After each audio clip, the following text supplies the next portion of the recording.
నిజామాబాద్ జిల్లా దర్పల్లి మండల పరిధిలోని స్వల్ప బండ తండాలో తీజ్ వేడుకలు ఘనంగా జరుపుకున్నారు. పెళ్లి కాని యువతులు బుట్టలలో మట్టిని తెచ్చి గోధుమలు విత్తనాలు పోస్తారు. 9 రోజుల పాటు యువతులు ఉపవాస దీక్ష నియమనిష్టలతో మొలకెత్తిన నారుకు నీళ్లు పోస్తారు. 9 రోజుల తర్వాత జగదాంబ గుడిలో దర్శనం చేసుకుని గిరిజనులు ప్రత్యేక పూజలు చేస్తారు. ఎంత మంచిగా మొలకలు పెరిగితే అంత మంచి వరుడు దొరుకుతాడని విశ్వసిస్తారు.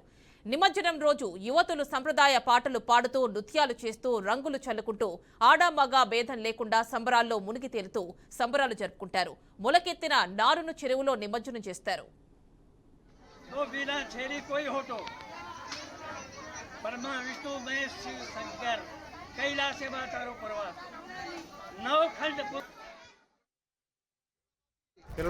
రుణమాఫీ జరగలేదు, ఇంకా రుణమాఫీ కావాలి. ఇంతకు ముందు ఉన్న ప్రభుత్వం బీఆర్ఎస్ ప్రభుత్వము 9 సంవత్సరాలు పరిపాలన చేసింది, కానీ ఎవరికి ఏం చేయలేదు. సరిగా రుణమాఫీ కాలేదు. సార్ మీ అందు దయతలిచి మీరు కూడా కేసీఆర్ లెక్క